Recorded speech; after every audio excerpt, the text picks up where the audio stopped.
샬롬 반갑습니다. 2월 5일 수요일 새벽 하나님께 올려드립니다. 함께 부족함 없네 찬양 부르십니다.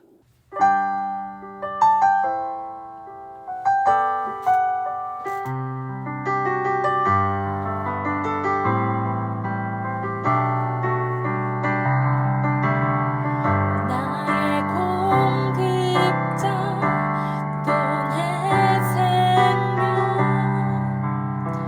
놀라우신 하나님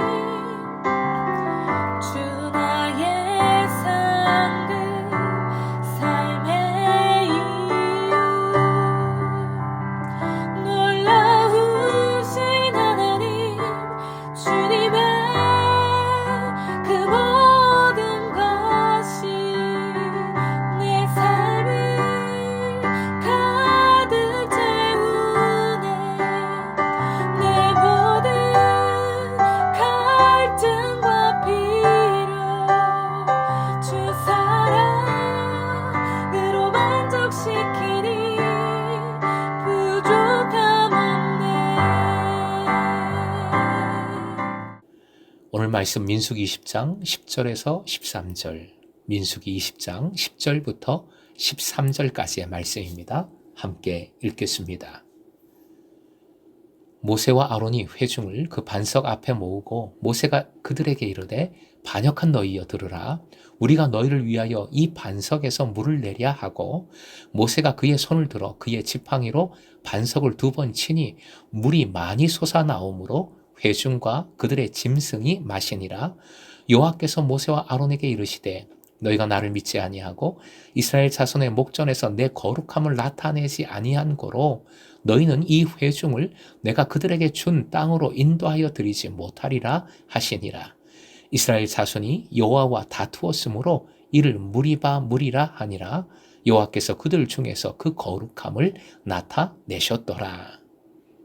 오늘의 기도 제목, 주님만을 끝까지 신뢰하게 하소서. 주님만을 끝까지 신뢰하게 하소서.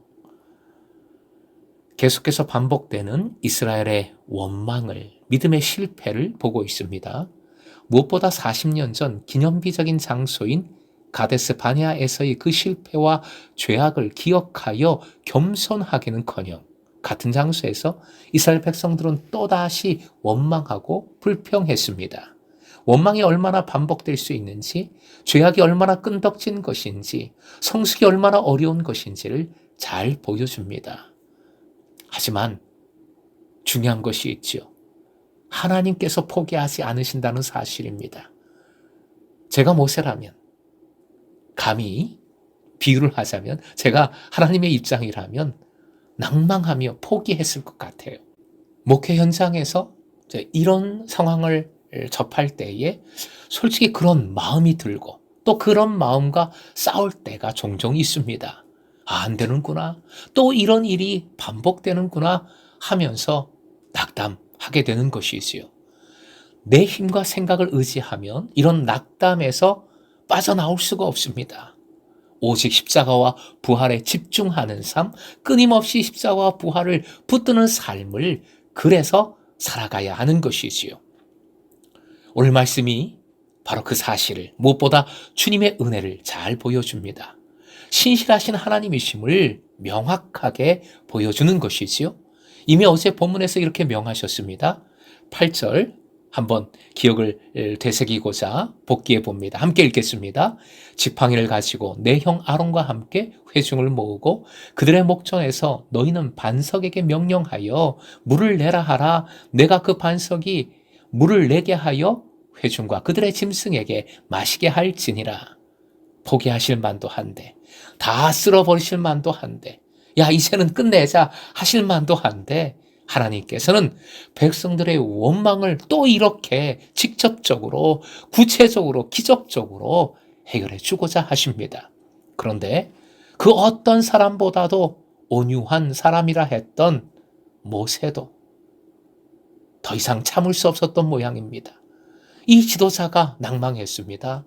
10절에 나오는 표현, 반역한 너희여 들으라. 우리가 너희를 위하여 이 반석에서 물을 내랴. 모세의 심정으로 화면 보시고 함께 다시 읽겠습니다. 반역한 너희여 들으라. 우리가 너희를 위하여 이 반석에서 물을 내랴. 하나님께서는 물을 주시고자 하셨는데 모세는 마음이 내키지 않았습니다. 모세가 나서서 백성을 따끔하게 혼내주려는 듯한 모습입니다. 11절을 보니 반석을 2번 쳤다 했습니다. 보통 화가 난 모습이 아닙니다. 항상 엎드렸던, 겸손했던, 중보했던 모세의 모습이 아니지요. 반석을 쳤다는 것은 원어상 때렸다는 것입니다. 이는 파괴 행위, 폭력의 행동이지요. 그러면서 자신이 물을 내는 것처럼 그렇게 표현하고 있습니다. 일면 모세가 이해가 됩니다. 오죽하면 그랬을까 생각이 되는 것이지요. 그런데 12절 하나님은 이렇게 말씀하십니다. 모세의 행동이 첫째 믿지 아니함이고 둘째 거룩함을 나타내지 아니함이다. 화면 보시고 함께요. 믿지 아니함, 거룩함을 나타내지 아니함. 결과적으로 모세도 가나안으로 들어가지 못했어요. 결론적으로 13절 이스라엘 백성은 하나님과 다툰 것입니다. 그런데 하나님은 그들에게 물을 먹이심으로 거룩함을 나타내셨습니다. 하나님의 거룩함은 신실하심, 긍휼하심입니다.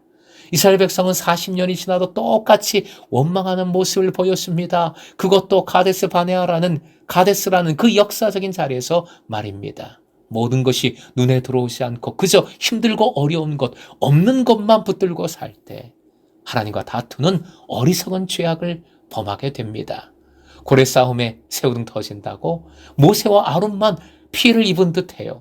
왜 모세의 행동이 믿지 아니함입니까? 사람을 세워가시는 하나님이심을 믿지 않은 것이지요. 아무리 부족해도, 아무리 못해도, 아무리 번번이 실패한다 할지라도 그 사람을 포기하지 아니하시고 끝까지 하나님께서는 이끄심을 잊지 말아야 합니다. 그것이 믿음입니다. 그래야 내 힘, 내 분노를 내려놓을 수 있습니다. 인내할 수 있습니다. 또 왜 모세의 행동이 거룩함을 나타내지 않은 것입니까? 거룩함은 인간의 힘이 아닙니다. 하나님의 일은 인간의 분노, 인간의 힘으로 이루어지지 않습니다. 세상적인 리더를 보면 이렇게 막 화를 터뜨리고 분노를 터뜨리고 바위를 막 깨뜨리는 그런 리더 은근히 좋아합니다. 하지만 모세의 행동은 그 근본 의미를 생각해 볼 때 하나님이 없는 겁니다. 엄청난 폭력을 휘두른 겁니다. 사랑하는 예배자 여러분, 하나님께서는 모든 것을 합력하여 선을 이루십니다. 신실하신 하나님이십니다. 모세의 폭력조차 선용하시어 물을 내어주셨어요. 그것도 풍성히 내어주셨습니다. 생수의 근원이신 주님만을 끝까지 의지하고 주님의 뜻을 언제나 받들어가는 금성의 제사 되시길 주님의 이름으로 축원드립니다.